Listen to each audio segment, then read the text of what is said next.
আসসালামু আলাইকুম, সাথী লাইজু টিভি চ্যানেলে আপনাদের সবাইকে স্বাগতম। আশা করছি সকলে খুবই ভালো আছেন। আজ আপনাদের জন্য নিয়ে এসেছি ফুলকপির নাস্তা রেসিপি।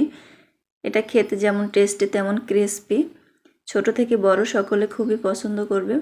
আশা করছি আজকের রেসিপি আপনাদের কাছে অনেক ভালো লাগবে। ভালো লাগলে অবশ্যই ভিডিওটি লাইক দিবেন, চ্যানেলটি সাবস্ক্রাইব করে আমাদের সাথে থাকার অনুরোধ রইল।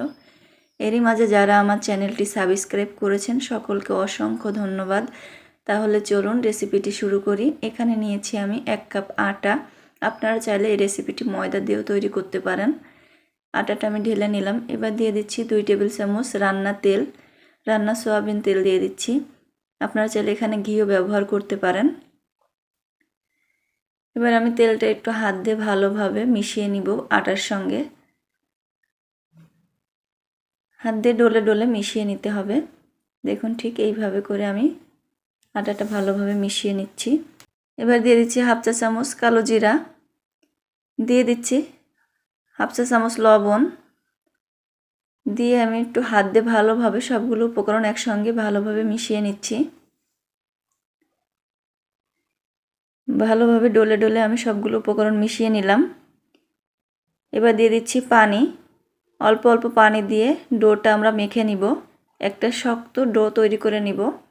যেভাবে আমরা সিঙ্গারার ডো তৈরি করি ঠিক সেই রকম করে শক্ত করে ডোটা আমাদের তৈরি করে নিতে হবে। ডোটা শক্ত হলে নাস্তাটা অনেকটা ক্রিস্পি হবে, খেতে কিন্তু অনেক ভালো লাগবে। ঠিক সিঙ্গারা খেতে যেমন লাগে ঠিক তেমনই লাগবে। এই জন্য শক্ত করে একটা ডো তৈরি করে নিতে হবে। এরই মাঝে কিন্তু আমি ভালোভাবে মেখে নিয়েছি। দেখুন ঠিক এইরকম শক্ত একটা ডো তৈরি করে নিতে হবে। এবার ডোটা আমি এক সাইডে ঢেকে রাখবো 15 মিনিটের জন্য। এখানে আমি একটি বড় সাইজের ফুলকপি নিয়েছি।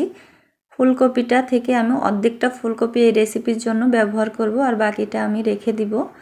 এখান থেকে অর্ধেকটা ফুলকপি আমি নিয়েছি। এটা আমি ছোট ছোট টুকরো করে নিব।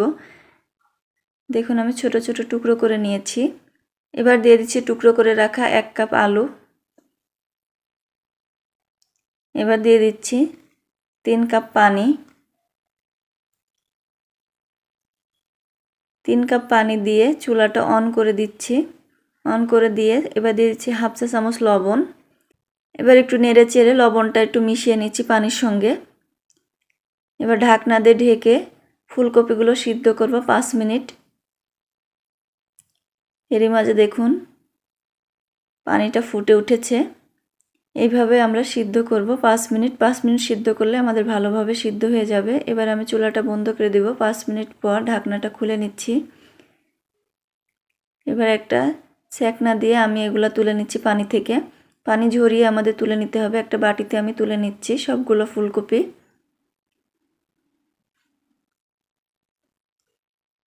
ফুলকপিগুলো আমি তুলে নিয়েছি। এবার একটা চামচ দিয়ে আমি ভালোভাবে ম্যাশ করে নিচ্ছি যাতে কোনো প্রকার দানা না থাকে। একদম মিহি একটা ম্যাশ তৈরি করে নিতে হবে। দেখুন আমি ভালোভাবে কিন্তু ম্যাশ করে নিয়েছি। এবার আমি হাত দিয়ে একটু ম্যাশ করে নিচ্ছি। এবার আমি দিয়ে দিচ্ছি 1 চা চামচ কালো গোলমরিচের গুঁড়া। আপনারা চাইলে সাদা গোলমরিচও দিতে পারেন কিংবা কাঁচা মরিচও দিতে পারেন। দিয়ে দিচ্ছি। এবার দিয়ে দিচ্ছি হাফ কাপ পেঁয়াজ কুচি। পেঁয়াজগুলো আমি একদম মিহি কুচি করে নিয়েছি। দিয়ে দিচ্ছি হাফ কাপ ধনিয়া পাতা কুচি। দিয়ে দিচ্ছি 1/4 চা চামচ লবণ।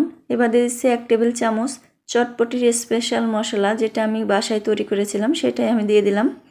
দিয়ে দিচ্ছি হাফ চা চামচ হলুদের গুঁড়া। দিয়ে এবার হাত দিয়ে ভালোভাবে মেখে নিব। সবগুলো উপকরণ ভালোভাবে আমি মিক্স করে নিচ্ছি। এরভাবে হাত দিয়ে মেখে নিচ্ছি। দেখুন এরই মাঝে কিন্তু আমি ভালোভাবে সবগুলো উপকরণ একসঙ্গে মেখে নিয়েছি। এবার এটা আমি এক সাইডে রেখে দিচ্ছি।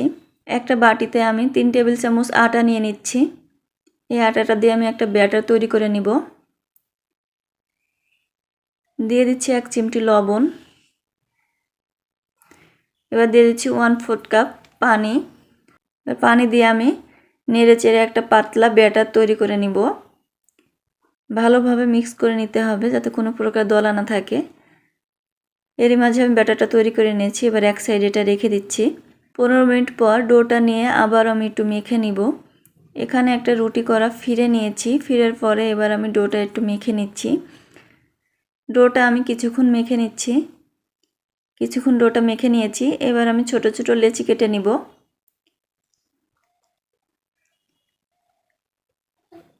দেখুন ঠিক এই রকম ছোট ছোট করে আমি লেচি কেটে নিচ্ছি। আপনারা আপনাদের পছন্দ মতো লেচি কেটে নিতে পারেন। সবগুলা লেচি আমি এখানে কেটে নিয়েছি। এবার এই লেচিগুলা আমি এক সাইডে ঢেকে রেখে দিব। এবার একটা লেচি নিয়েছি, লেচিটা একটু গোল করে নিচ্ছি। গোল করে নিয়ে আমি কিছুটা আটা ছড়িয়ে দিচ্ছি। আটা ছড়িয়ে দিয়ে আমি একটা রুটি তৈরি করে নিব। রুটিটা আমরা একদম পাতলা করে তৈরি করে নিব। যতটা সম্ভব পাতলা করে একটা রুটি তৈরি করে নিতে হবে।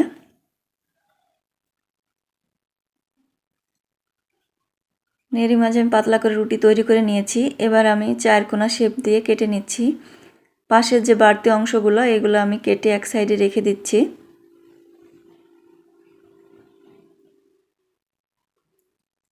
চারকোনা শেপ দিয়ে এটা কেটে নিলাম।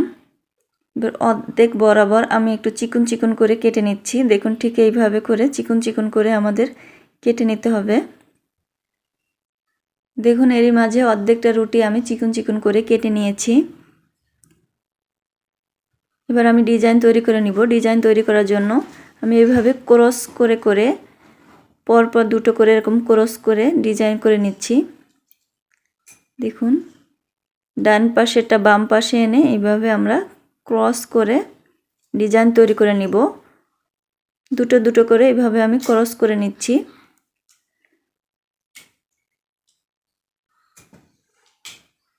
আরেকটা দেখে দিচ্ছি। দেখুন ঠিক এইরকম করে নিতে হবে। সবগুলো আমি একই রকম করে ক্রস চিহ্ন করে দিচ্ছি। ঠিক দুটো দুটো করে এইভাবে ক্রস করে করে আমাদের ডিজাইন করে নিতে হবে। দেখুন সবগুলো কিন্তু আমি ক্রস করে নিয়েছি, কিন্তু একটা বাড়তি অংশ থেকে গেছে, সেটা আমি কেটে ফেলে দিচ্ছি। আমি আবারও ডিজাইন করে নিচ্ছি। ডিজাইন করার জন্য এবার আমি প্রথম ক্রসের দ্বিতীয়টা এবং দ্বিতীয় ক্রসের দ্বিতীয়টা দিয়ে আবারও একটা ক্রস দিয়ে নিব। দেখুন ঠিক এই রকম করে ক্রস দিয়ে নিতে হবে। আবারও তৃতীয় পাশের দ্বিতীয়টা আর চতুর্থ পাশের দ্বিতীয়টা দিয়ে আবার আমি এইভাবে ক্রস করে নিচ্ছি। দেখুন ঠিক এই রকম করে ক্রস করে মশারির মতো ডিজাইন করে নিচ্ছি। খুব খুব এরকম ডিজাইন হবে। সম্পূর্ণটা আমি এইভাবে ডিজাইন করে নিচ্ছি। দেখুন সম্পূর্ণটা আমি এইভাবে ডিজাইন করে নিয়েছি। এবার আমি ফুলকপির পুরটা দিয়ে দিচ্ছি। পুরটা দিয়ে এবার আমি ব্যাটারটা লাগিয়ে নিচ্ছি। ব্যাটারটা এইভাবে লাগিয়ে দিলে এটা খুলে আসবে না ফোল্ড করার সময়। এবার আমি রোলের মতো করে ফোল্ড করে নিচ্ছি। এইভাবে চেপে চেপে ফোল্ড করে নিচ্ছি। দেখুন একটু করে ব্যাটার লাগাবো আর আমি ফোল্ড করে নিব। একটু করে ব্যাটার লাগাচ্ছি আর ফোল্ড করে নিচ্ছি। আবারও আমি ব্যাটার লাগিয়ে দিচ্ছি, আবারও আমি ফোল্ড করে নিচ্ছি। এভাবে আমি সম্পূর্ণটা ফোল্ড করে নিব। একটু করে ব্যাটার লাগাবো আর ফোল্ড করে নিব। দেখুন আমি ভালোভাবে ফোল্ড করে নিয়েছি। আর বাড়তি যে অংশটা আছে সেটা আমি একটা ছুরি দিয়ে কেটে দিচ্ছি। ঠিক এইভাবে করে কেটে বাদ দিয়ে দিতে হবে। আমি কেটে নিয়েছি। এবার রোলের মাথায় আমি একটু ব্যাটার লাগিয়ে নিচ্ছি। ব্যাটার লাগিয়ে আমি একটা বৃত্ত আকারে করে নিচ্ছি। এটা এরকম গোল করে নিচ্ছি, গোল করে লাগিয়ে দিচ্ছি। দেখুন ঠিক এই রকম করে লাগিয়ে দিতে হবে। একটা নাস্তা আমি তৈরি করে নিলাম। একই রকম করে আমি আরেকটাও ডিজাইন করে নিয়েছি। এবার আমি ফুলকপির পুরটা দিয়ে দিচ্ছি, দিয়ে আবারও ব্যাটার লাগিয়ে আমি এটা ফোল্ড করে নিচ্ছি। ফোল্ড করে নিয়ে আবারও এটা তৈরি করে নিচ্ছি। এভাবে ফোল্ড করে করে এটা আমাদের সম্পূর্ণভাবে তৈরি করে নিতে হবে।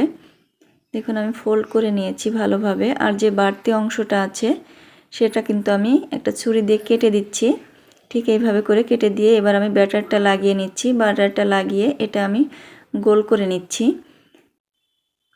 আপনাদের কাছ থেকে দেখিয়ে দিচ্ছি। দেখুন কত সুন্দর হয়েছে ডিজাইনটা। ঠিক একই রকম করে সবগুলো আমি বানিয়ে নিচ্ছি। এরই মাঝে সবগুলো কিন্তু আমি বানিয়ে নিয়েছি। এবার এগুলো আমি ভেজে নিব। ভেজে নেওয়ার জন্য চুলায় একটি প্যান দিয়েছি, দিয়ে দিচ্ছি তেল। সয়াবিন তেল দিচ্ছি, এটা আমি শ্যালো ফ্রাই করে নিব, আপনারা চাইলে ডিপ ফ্রাইও করে নিতে পারেন। এবার আমি এক এক করে নাস্তাগুলো দিয়ে নিচ্ছি। এক এক করে আমি নাস্তাগুলো দিয়ে নিলাম। এবার আমি এক পাশ গোল্ডেন ব্রাউন করে ভেজে নিচ্ছি। এক পাশ আমার গোল্ডেন ব্রাউন হয়ে এসেছে, এবার আমি উল্টিয়ে দিচ্ছি। উল্টিয়ে আরেক পাশও আমি গোল্ডেন ব্রাউন করে ভেজে নিব। এরই মাঝে কিন্তু এই পাশও আমি গোল্ডেন ব্রাউন করে ভেজে নিয়েছি। এবার আমি নাস্তাগুলো তুলে নিচ্ছি। এবার নাস্তাগুলো আমি এক এক করে তুলে নিচ্ছি। অনেক সময় বাচ্চারা সবজি খেতে চায় না, এইভাবে যদি তৈরি করে দেন খুব সহজে বাচ্চারা খেয়ে নেবে। সকালে কিংবা বিকালের নাস্তায় বাচ্চাদের টিফিনও এই নাস্তাটি দিতে পারেন, খেতে কিন্তু দারুণ হয়। আশা করছি আজকের রেসিপি অনেক ভালো লেগেছে। ভালো লাগলে অবশ্যই ভিডিওটি লাইক দিবেন, চ্যানেলটি সাবস্ক্রাইব করে আমাদের সাথে থাকার অনুরোধ রইল। সবাই ভালো থাকবেন, সুস্থ থাকবেন। পরবর্তী রেসিপির আমন্ত্রণ জানিয়ে বিদায় নিচ্ছি। আল্লাহ হাফেজ।